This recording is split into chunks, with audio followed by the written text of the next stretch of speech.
Amigas y amigos de Cinéfilos en Apuros, bienvenidos sean, yo soy Elia Leonardo.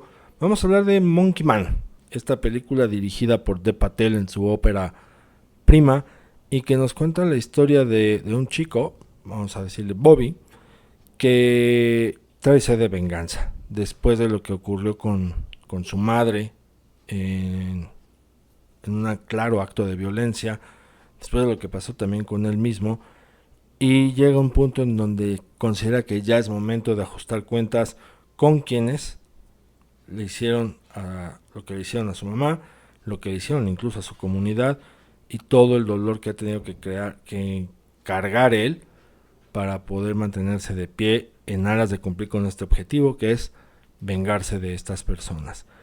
Así que es una historia de venganza que detrás también suelta algunos subtemas dignos de atender. Pero por dónde empezar, por dónde desmenuzar la película, vamos por partes. Pues de entrada, hablar de que se trata de una ópera prima y que es una ópera prima en el género de acción. Parece que no, pero es un riesgo aventarse a hacer este género. ¿Por qué? Porque un apoyo para salir bien librado, digámoslo así, podría ser el uso excesivo de efectos especiales, de explosiones y de un reparto lleno de estrellas, ¿no? Es decir, a ver, vamos a meter en un cóctel todo esto, efectos especiales, explosiones y un reparto de estrellas para hacerle ver a la gente o hacerle notar que es un trabajo espectacular, ¿no? Para que se digan, hay acción explosiva, acción emocionante. ¿Y qué es lo que hace De Patel? Renunciar a eso. Y ahí entra lo atendible también de él como director, como un hombre que observa el cine, que ve cine, que dice, a ver, yo no voy a entrarle a esto, independientemente de que cueste muchos recursos, no precisamente generar las explosiones o los efectos especiales, sino porque él lo prefiere plantearlo y mostrarlo de otra manera. Entonces, no quiere ese recurso fácil, válido, pero fácil, para poder salir bien librado de este debut como realizador.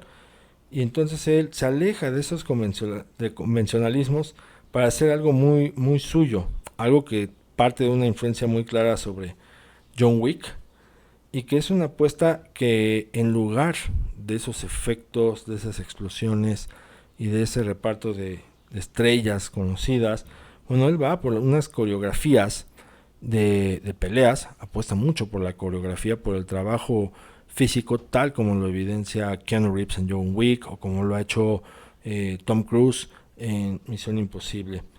Y se respalda demasiado, y que bien, en el uso de la cámara. Por ejemplo, lo vamos a ver en las persecuciones.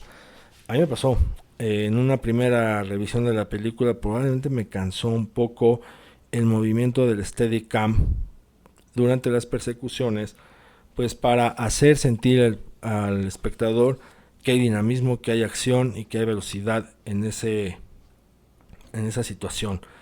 Ya en una segunda revisión uno comprende y dices, claro, o sea, también aquí la cámara tiene algo que ver. Como recurso, por un lado, como un recurso, digamos, eh, para economizar la situación.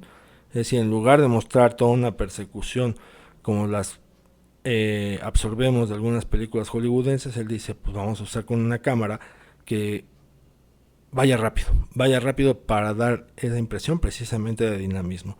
Y no está mal, ¿no? Realmente no está mal. Por eso creo que el uso de la cámara habla muy bien también de cómo pensó su película de Patel, de cómo dijo, mira, a lo mejor en esta primera secuencia lo vamos a ver más rápido, pero después vamos a ver otra secuencia también de precisamente donde involucra ya las coreografías, donde le da más espacio y más respiro a la cámara para que se vea y se note que también hay un trabajo de construcción físico en aras de generar dinamismo y de interés al público de que está viendo algo espectacular, algo de acción.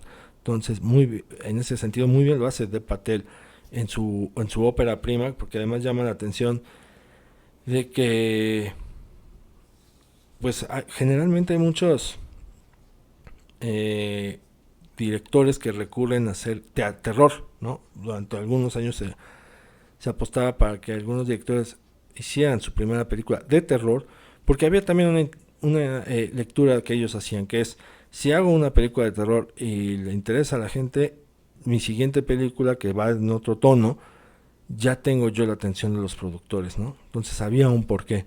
Y en este caso, Dev Patel dice, pues me la voy a jugar con una película de acción, y el resultado es notorio, es agradable, y les digo, se habla de alguien que también ve cine, se nota que Dev Patel ve cine.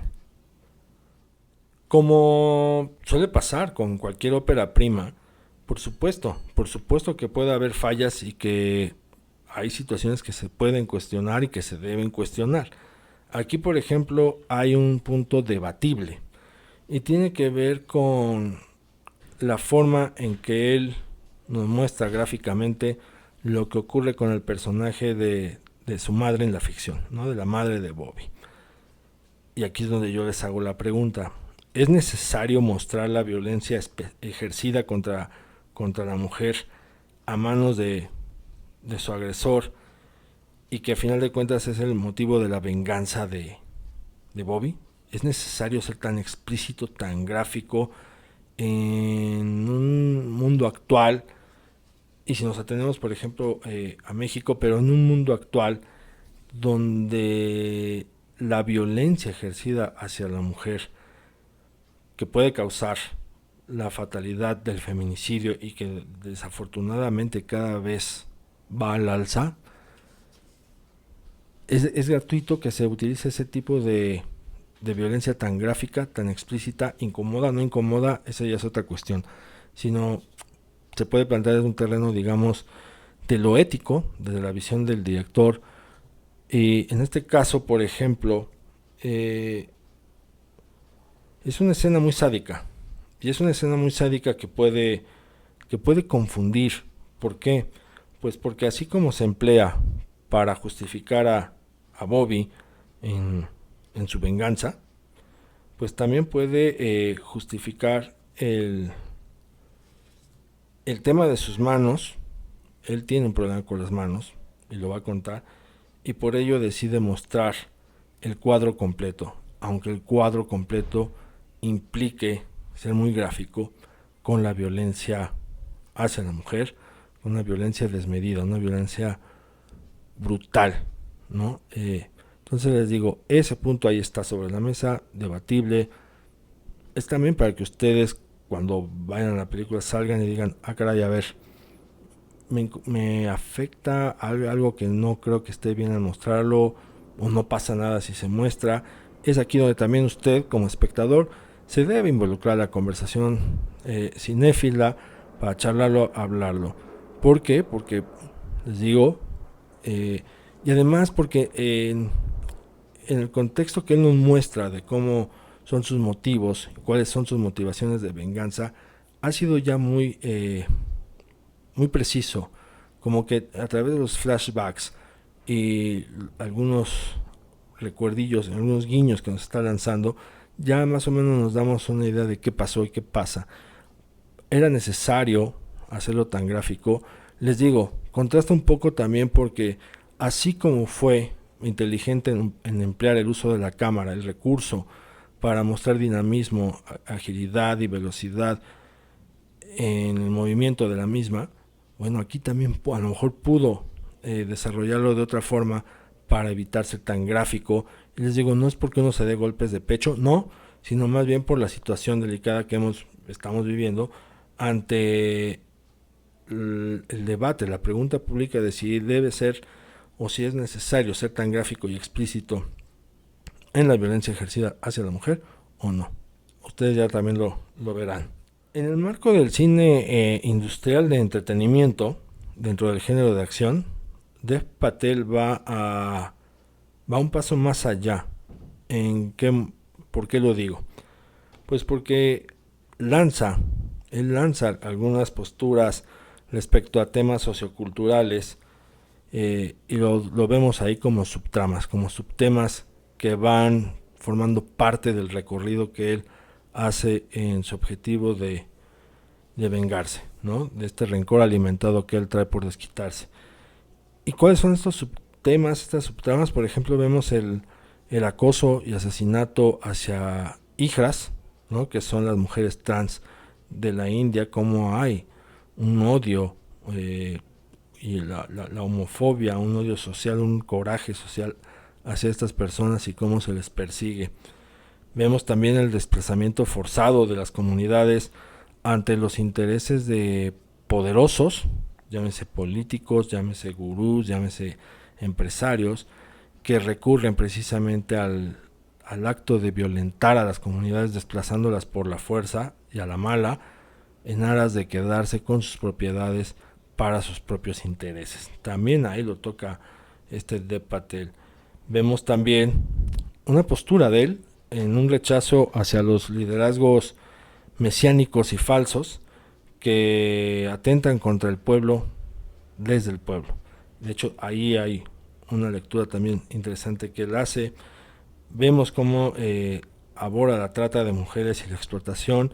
Vemos también ya cómo es la explotación del trabajo infantil, que a lo mejor él desde esta historia lo muestra ya como si fuera algo muy normalizado en la India. Y pues nosotros tendríamos que reaccionar un poco alarmados, porque no es normal que los niños estén trabajando, y mucho menos en ambientes tan hostiles y violentos como a lo mejor puede ser la compra-venta de armas, entre otros delitos. Entonces ahí está asomándose Dev Patel. Y les hablaba yo de que él hace hincapié en la figura, por ejemplo, del gurú, que es un antagonista ahí en la película, que pues es un líder mesiánico, un líder falso, que atenta contra el pueblo, siendo emanado de ese pueblo contra el que se va encima. Es decir, él no nació en cuna de oro, él no nació con privilegios, él nació en la miseria, en la pobreza extrema, en la violencia rapante de todos los días. Y toda vez que se convierte en un hombre poderoso, le da la vuelta precisamente a ese origen, a esa raíz, y a quienes forman parte de ello, aunque no tengan nada que ver con él, ¿no? Detesta, lo odia todo lo que le recuerde su pasado. Y entonces ahí apunta Patel también parte de su historia, porque este hombre codicioso que traiciona, les digo, el origen al grado de querer aniquilar todo, es, digamos, lo opuesto un poco al personaje de Bobby.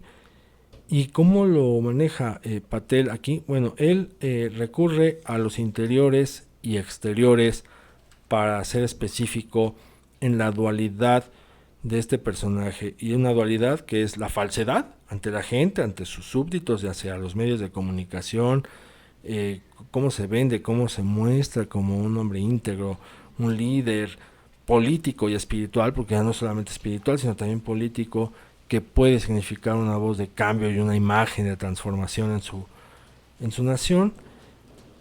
Y eso lo vemos, les digo, en los exteriores. Y en los interiores vamos viendo cómo la iluminación es oscura, cómo él se mueve entre sombras, incluso dando un poco la espalda al espectador.